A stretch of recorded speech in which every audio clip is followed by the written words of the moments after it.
formed you in your mother's womb,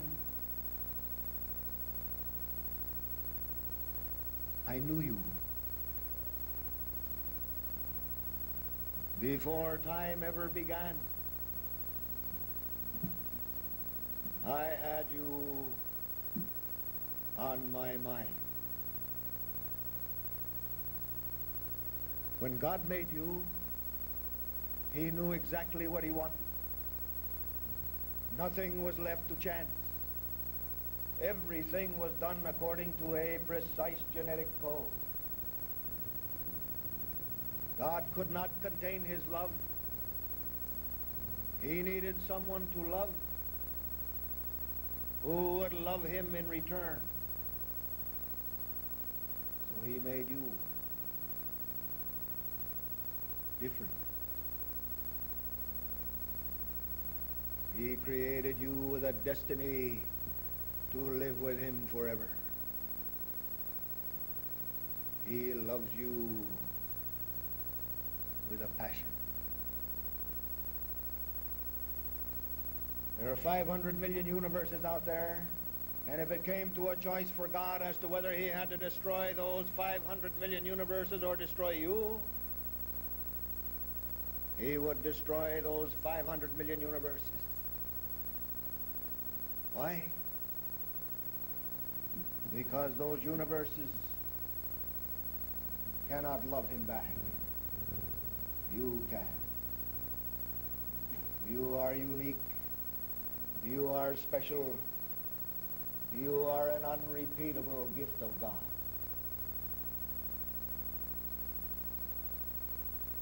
You are different.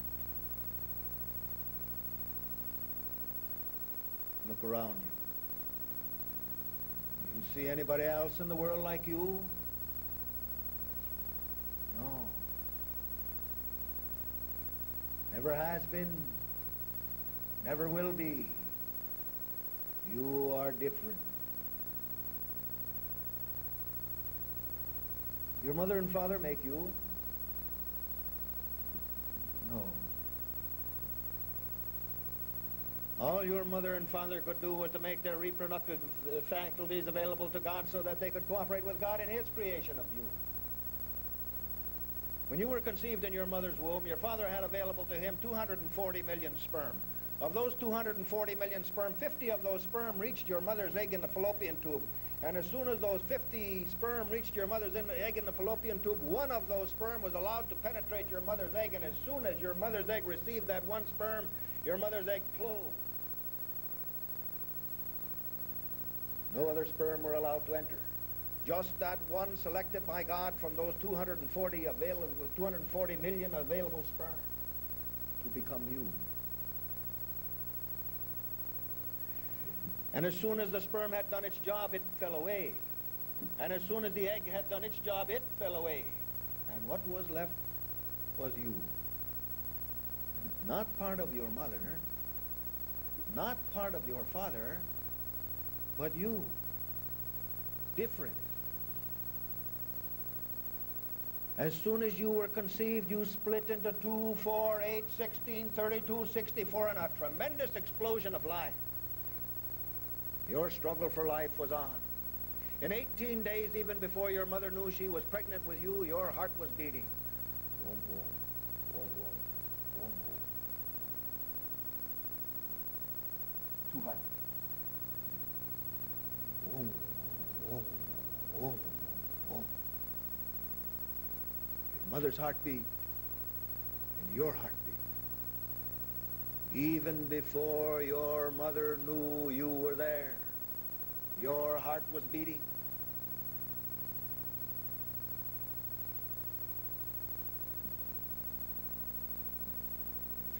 Everything that you are now, sitting here in this room, and everything you will be when you die, you once were when you were that tiny little cell in your mother's womb. No one entered your mother's womb after you were conceived and gave you a second ear,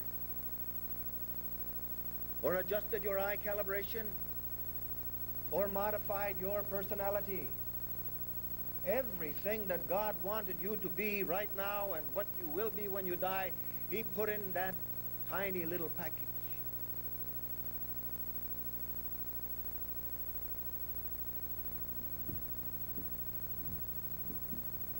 You are sacred.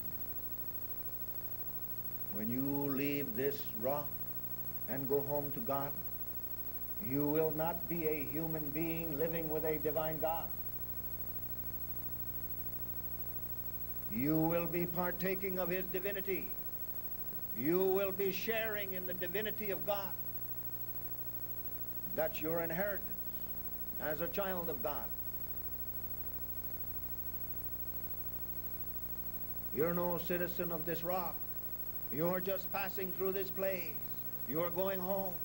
Jesus Christ has placed you into a time dimension here of 50, 60, 70 years, 80 years if you're strong, for one reason, and that's to make a decision as to whether you want to spend your eternity in hell with Satan or to spend your eternity in heaven with Jesus Christ. That's all. That's why you are here in this time dimension on this rock. You will die soon. You will be dead.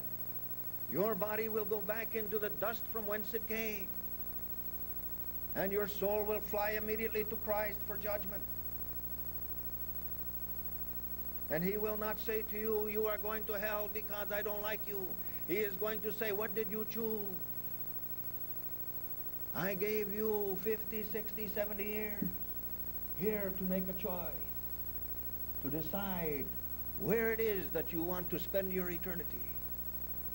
With me or with Satan. And he is saying to you and to me, I will not force you because I gave you a free will.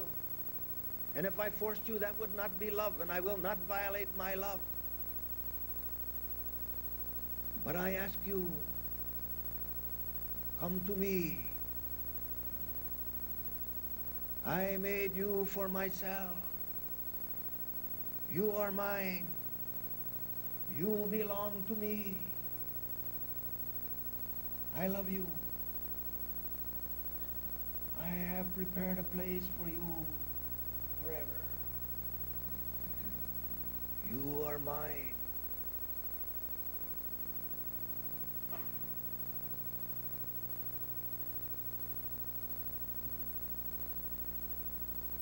Isn't it beautiful to be a child of God and to be on your way home?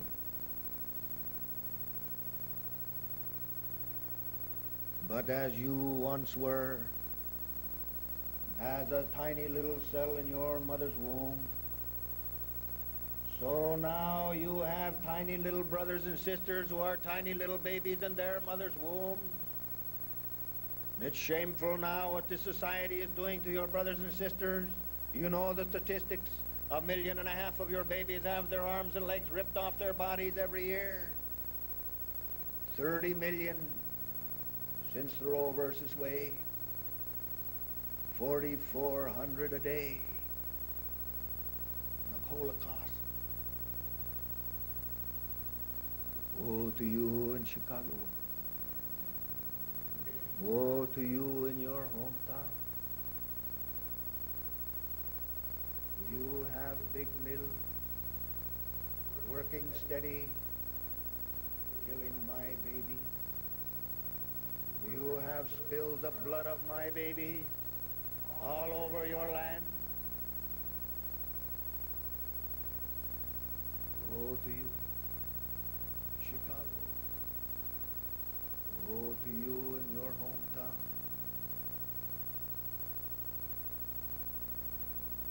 You are fast becoming the Sodom and Gomorrahs of the modern world. Better for you to have a millstone tied around your neck and to be thrown into the sea than to harm one of my little ones. Woe to you. You are fast becoming like England, who have their mothers get pregnant and abort their babies early so that they can wear my babies as their earrings. Woe to you. You package off the arms of my babies in one box, and you package off their legs in another box, and you put their organs in another box, And you ship my babies off to the cosmetic factory so that you can massage your faces with the skin of my babies in the morning. Woe to you.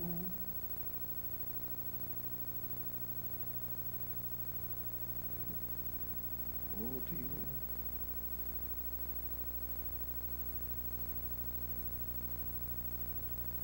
Years ago, if we men would have seen a man down in the corner with a knife poised, ready to stab a little baby, we would have run down there and wrestled him to the ground. But today, we walk by the killing center and we look the other way. Woe to us who look the other way.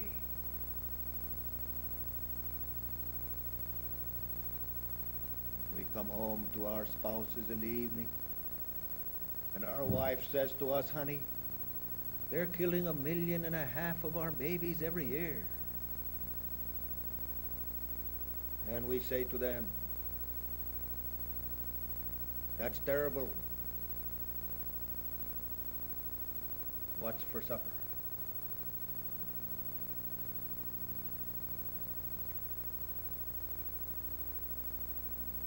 Woe to us who look the other way.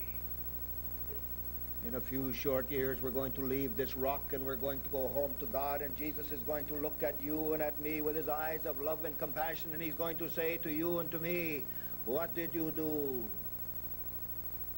while the killing was going on? And if you and I have no answer, we're going to run to the rock to hide our face. And the rock will cry out, no hiding place, no hiding place. Woe to us who look the other way.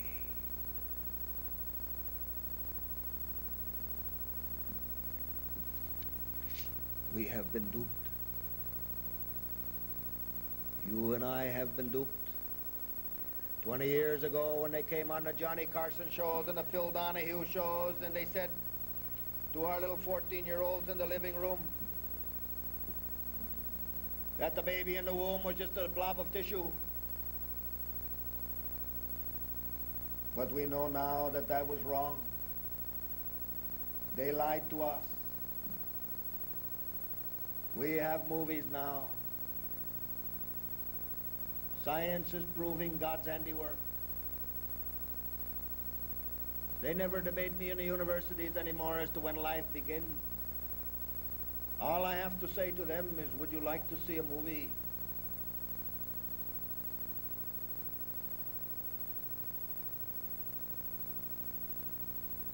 We see the baby swimming around in the amniotic fluid in its mother's womb, and we see the baby go to the side of the womb to avoid the pain of the knife. We see the baby retreat to the far side of the womb to get away from the forceps coming into the womb looking for the baby's head. And we see the baby scream. But it's a silent scream. There's no noise. The baby screams silently. It's all very silent, like it was for Jesus when he went to the cross, as meek as a lamb.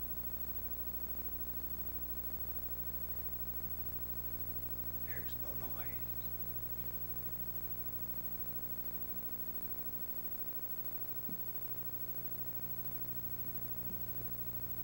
The baby is in the womb saying to you and to me, is anyone out there? Will anyone speak for me? Will you be my voice? For me? Unite yourself in solidarity with the victim. And in the case of abortion, that victim is the unborn child. And in the case of euthanasia, it's your mother. You unite yourself in solidarity with her. And in the case of the infanticide, it's with the retarded child that you unite yourself in solidarity with that child. This is what the lambs of Christ do. We unite ourselves in solidarity with each other and with Jesus Christ and with the baby, and we go into the killing center.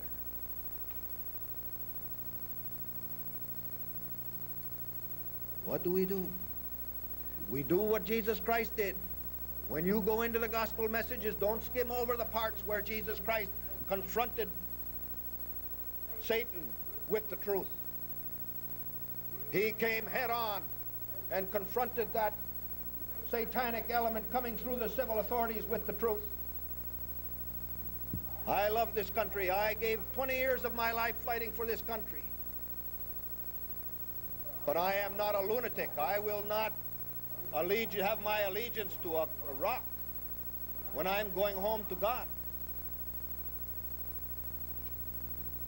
God and heaven and Jesus Christ and Mother Mary and St. Joseph, that's my citizenship. That's where I belong. That's where I'm going. And if I can do it by loving this country at the same time, that's fine. But if I have to do it without loving this country, then that's what I'm going to do, because I want to be home with Jesus Christ. I do not want to go to hell.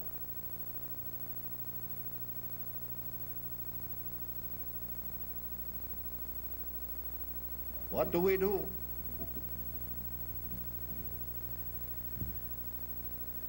fought a civil war for the black man. Study the parallel. The black man, it was passed by a Supreme Court decision and a Dred Scott decision that if a plantation owner wanted to take his life and put him away, he could kill him. Same thing as the Roe versus Wade. We fought a war to say, no, you cannot do that. We will fight another holy war for the unborn child and for your mother and for the retarded kid. But it'll be a holy war, not just a civil war, because we're at a deeper level now. You are the remnant. What are you going to do? What are you and you and you and you and you going to do? And what am I going to do? Ask yourself. Meditate on that. When you go home from this conference, you must look into all of these issues.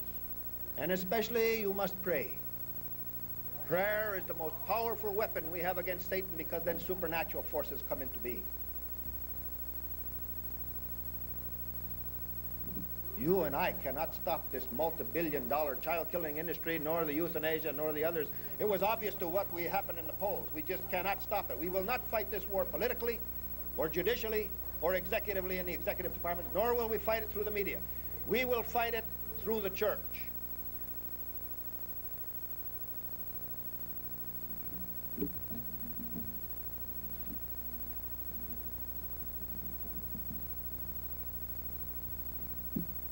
Sing with me. Where have all the babies gone? Long time passing. Where have all the babies gone?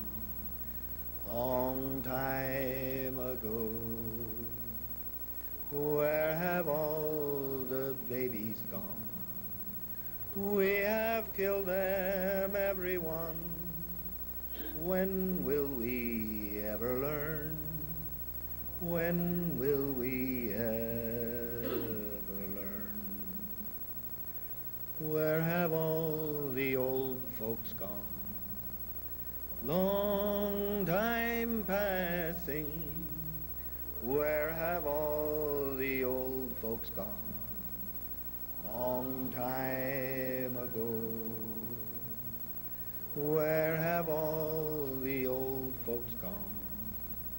We have killed them, everyone. When will we ever learn? When will we ever learn? Where have all the retarded gone? Long time passing. Where have all the retarded gone? Long time ago. Where have all the retarded gone? We have killed them, everyone. When will we ever learn? When will we ever learn?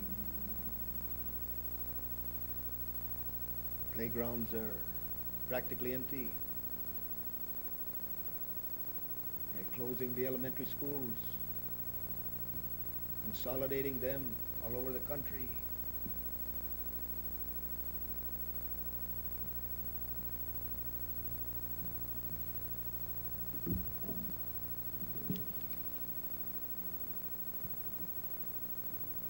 Catholic bishops in the country assembled last year, and they said to you and to me and to all Christians as well, you cannot at the same time be pro-choice and Catholic if the choice in question is the killing of an unborn child. So if someone comes up to you and says, I am Catholic and pro-choice for abortion, you must tell them you are no longer a Catholic if you persist in that belief.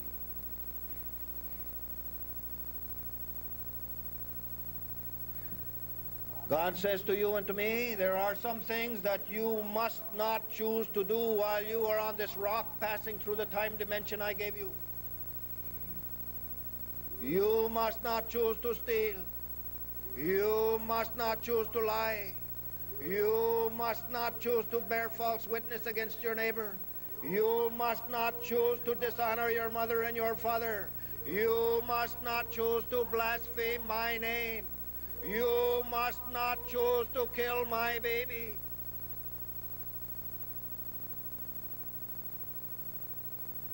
There are some things you must not choose to do while you pass through this rock.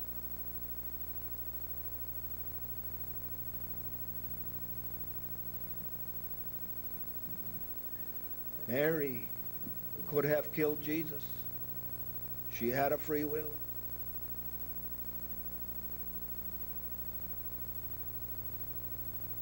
Good thing. Out of your love for Jesus, you would never want that to happen. The second thing is good for you, that she did not. You would never be going into heaven today if God chose that as the method, relying on her free will to bring you and I to be brothers and sisters into heaven together. Hail Mary, full of grace. The Lord is with you. Blessed are you among women, and blessed is the fruit of your womb, Jesus. Holy Mary, Mother of God, pray for us sinners, now and at the hour of our death. Amen.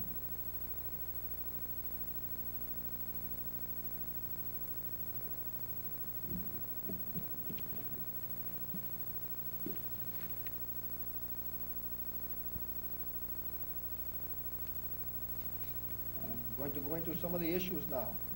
First of all, I want to tell you a little bit about myself. You're entitled to know who's up here telling you these things. I have been talking to you for 23 years, all over the country. I know some of you from before. I was a military man. I retired as a lieutenant colonel in 1968 in Colorado, and I was working with, I was the chief of a war plans division. I was working with the nuclear weapons and missiles and paratroopers and commanders and chief of war plans division, that kind of thing. But that was Bush League then.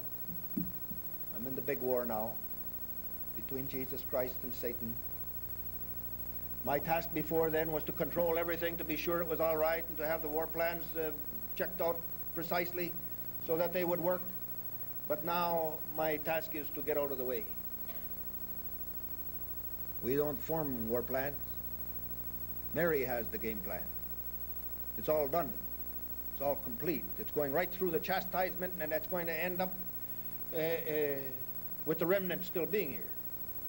It's all done in divine, eternal terms.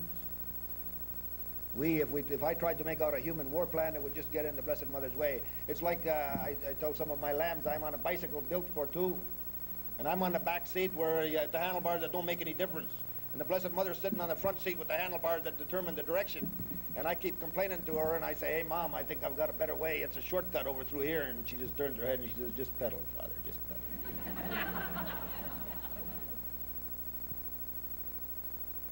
I was a married man, had a beautiful Irish wife, 2 children, 2 grandchildren.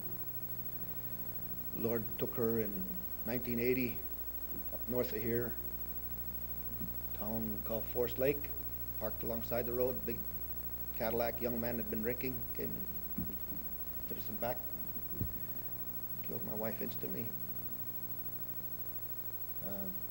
She's in heaven now. I ask her for a lot of things. I get a lot of favors. She's giving the homily right now. She was an Irish wife, controlled everything, as I told you at Mass. Never stopped controlling it. She even had me ask Jesus if it'd be all right for her to control everything I'm doing here. And she makes me believe that I'm running everything. I was an alcoholic for 20 years in the military. I recovered 23 years ago. I haven't had anything to drink for 23 years. I used to get prostrate on the floor before the Eucharist after Mass when everybody left the church in the morning at daily Mass. And I'd ask Jesus to take this thing away from me. I said, you know that I love you, and I know that you love me, and it's no big thing for you to take this away from me. Well, you see what I'm doing to my family. Why don't you take this away? And he would not. He left me in alcoholism for 10 more years after that. And now I know why. I counsel alcoholics and drug addicts on the streets in the slums of New York for Mother Teresa, and found out how it is to be helpless. I had to understand helplessness before I could go in to work with the unborn babies, because when I first went to retired, I saw in the Sunday bulletin that there was going to be a meeting where a doctor was going to talk to us about abortion, and I said, honey, I'm going to go down and see what this abortion thing is all about. I went down there, and that night I ended up as the president of the Right to Life Committee and I complained to the Blessed Mother. I says, Mom, I'm a soldier. I don't know anything about babies and less about politics. But it's like a big magnet. Once the Blessed Mother wants you there, you get into your role where she wants you, and that's where you go. And it's all done with love, so you don't really want to get out. There's a love and a joy there, even in this ghoulish, gory business of killing babies. There's a joy and a love there, a peace that we have in being the remnant. You should know who you really are in relation to God. This is why I talked to you about the sanctity of life first tonight, to let you know who you really are. You're not just somebody wandering around on a rock. You are very, very closely monitored and watched by a divine God who loves you with a passion. Angels and saints all over this place. In this whole hotel, it's just packed in here with angels and saints right now. This is the true reality of what we live in. These are not abstract myths. This is our life. I'll tell you about some divine setups that we have here in just a minute. Then it became clear to us that 12 years ago that we were not going to overturn this multi-billion-dollar child-killing industry by ourselves, but that Jesus would if we asked him. So we began to unite ourselves to him. And things began to happen. We started going to jail 11 years ago. And then 3 years ago, it became clear to us that we could not do this by ourselves, but that if we abandon ourselves totally to Jesus Christ through Mary, according to the de Montfort method, as a totally abandoned soul, totally consecrated to Jesus Christ, in sacrificial union with Jesus Christ, as an Orthodox Catholic believes in what has happened to the saints for 2,000 years, where Jesus Christ has used an insignificant little victim soul to bring droves of souls to his heart. Victim souls. That's what we are if you're going to be part of the remnant. As I mentioned in Mass this morning, don't say the prayer, help me. The implication there is that you're going to do the work, and then Jesus will help you if you get stuck. No, the prayer is, use me. That's a consecration prayer. When you say, use me, that means the implication is that Jesus Christ is going to work through you with divine love, and he can transform anything with divine love. That's why through an insignificant soul, he can bring droves of souls to his heart, snatch them out of the hands of Satan. As a victim soul. The prayer that St. Louis Marie de Montfort uses is, I am all thine, and all that I have belongs to thee, my beloved Jesus, through Mary, our Holy Mother. And I say that every morning before I get out of bed. So the day is consecrated, and Jesus seizes on that. And he'll work through you, as inadequate as you are. Wretched, miserable wretches we are. But that's what he uses. Why? Because he can manifest his glory that way. If you and I thought of ourselves as Einsteins and Bushes and Clintons and things, and then there were some victories, who would get the credit? Not God. God is the one that created us. He's saying to you, I'm your Father. I want the credit. I want the glory. I want the love that comes from you. I want to work through you with my divine love, and I want that recognized. He's entitled to that. Pray that way.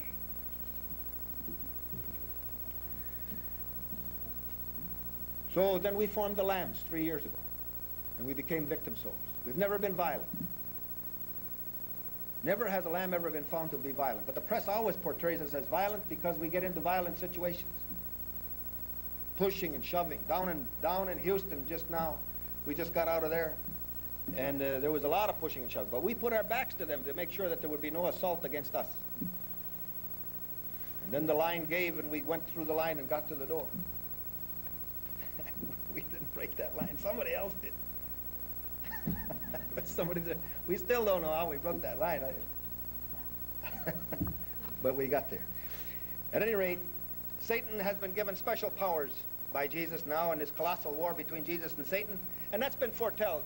Jesus told us about that in the scriptures. He said, I'm going to give Satan special powers in the final days, and I'm going to let him do everything he can to try to control this whole world. And Satan has been given those powers now by Jesus. Jesus is still all-powerful. It's being let it go to a point where Jesus will finally stop it, and it will be all over. The remnant must not give in. If you want a good example of that, go even into the Old Testament and read Maccabees. Huh? A lot of you have. That's not even in the Protestant books. They took that book out. But read the Maccabees. If you want to know what you are going into, read the Maccabees. And don't let it scare you, because the graces of Jesus Christ come along with all that courage and strength that you think you see people using. The lambs are not courageous. People who join the lambs, I say, that's nice. Somebody comes up to me and I ask them, I say, why do you join the lambs? And they say, because I'm broke. And I say, well, why do you say that? And they say, well, I know that you won't ever pay any money into the system. You won't pay even library costs for $11 or anything. And I say, well, that's true. And I ask another man, why do you join the lambs? And he says, because I'm a coward. And I say, well, why do you say that? He says, well, because I know you'll never leave me stuffed in the cracks. You won't leave with any of the lambs until we're all out. And others will say, why do you join the lambs? Because I don't want to go to court. And well, I say, well, that's true, because the lambs, we stay until we get time served in the system when we've got a lot of leverage, when there's a lot of us in there, because they don't want to keep a lot of us in there. So they let us go earlier, and then the agreement is that we don't have to return for court. We've been 50, 60 times we've been in jail, and we don't have any courts to go back to now. That's nice.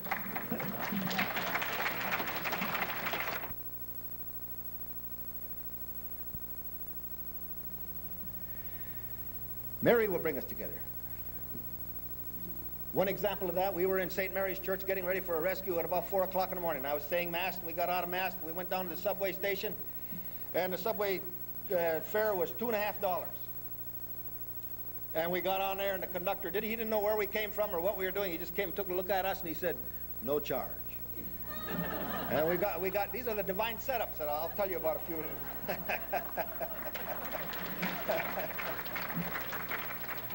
So we got on the subway, we went down in the Grand Central Station, and cops were looking for us, you know. They knew we were coming, but they didn't know where we were going. So we got on, we got into the station, and the doors opened, and there was two policemen. As soon as they saw us, they ran for the telephone. And when they got there, the telephone was dead. Then they ran for another telephone on the other side of the big corridor there, and they ran that one, and that one was dead. And they slammed down that phone, and they ran around the corner there, around the other side of the building there to get to a third phone. And by that time, our little local train pulled in. We got on, we left before the cops got back, and they didn't know where we went. So then we got to the end of the line there, and there was a Protestant minister. And I was there with 53 Catholics, because I had just finished saying Mass for the 53 Catholics. And by the way, the ones that are rescuing with us are almost all Orthodox Catholics. When I get into the jails, the ones that are hunkering down and staying there at the end are Orthodox Catholics. Not only Orthodox Catholics, but as I mentioned to you at Mass this morning, those who have consecrated themselves to Jesus through Mary according to the De Montfort method. They're consecrated souls.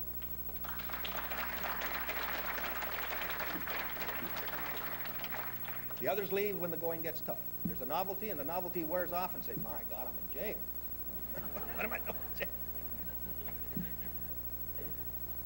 So anyway, we got off that train, and here I followed that Pastor Lee. He was a Protestant pastor. This is in this ecumenism that I'm telling you. We're trying to we're crawling around on our hands and knees on the concrete together.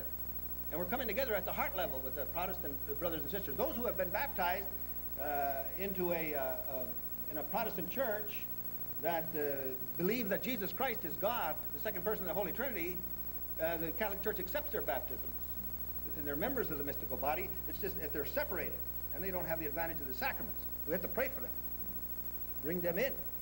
And so we're trying to get together at the heart level, and then at the scholarly level to work out all these things on the doctrinal level. Well, in an effort to do that, singing each other's songs and going on rescues, here was a Catholic priest following a Protestant minister down the dark alleys of Manhattan, past two squad cars. There was nobody in the squad cars. Went up against this big building over there, and he said, 25 of you Catholics over there on that door. 25 of you Catholics over in that door. And we said, you want us to close down this big building? It was a big 10-story, multi-story building. And we went over there, and it was kind of cold, so we were shivering, and so we huddled up real close together in front of the doors, those two doors, and then we saw 100 rescuers coming down that street. 100 more coming down that street. We closed down Planned Parenthood that day. It was the biggest headquarters of the country. And the baby killer was furious. Oh, he was going to lose a lot of money that day. So he backed up 10 yards, and he took a running start, and he started to run over our head to get into the door, to open that door, and he started to kill him. And we had closed up tight like an organ, and he couldn't get in there. And he landed right in front of me. right on the floor. And I said, oh, my Lord, I said, this is a chance of a lifetime. I thought, what was going through my mind, I'll take his pants off and make him run down Manhattan in the nude. But then the next morning I got in there and said, no, So I let him up.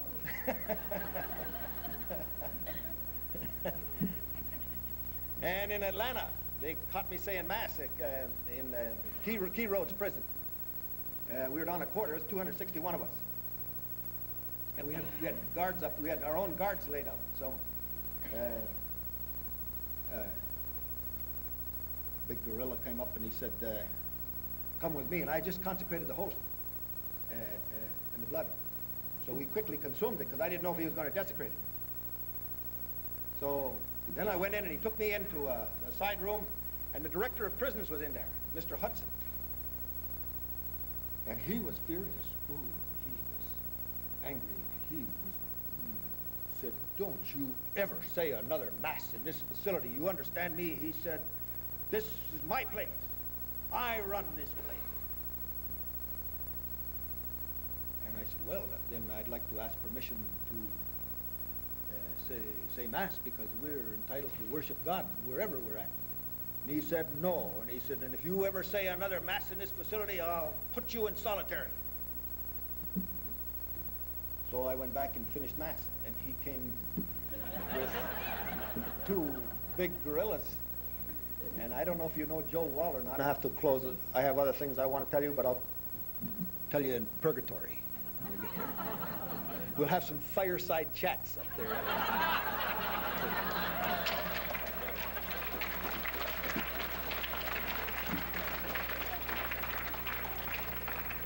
I've got to tell you a few other things, though, because you got to know that when you're going through this chastisement as the remnant, don't be afraid.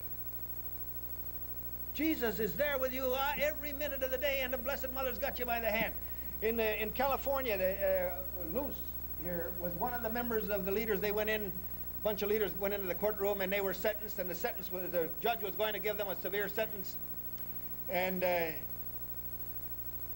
earthquake happened, and it shook the whole walls of the whole place, and the judge was looking. He was stunned, and one of the men says, "You get the message, Judge?"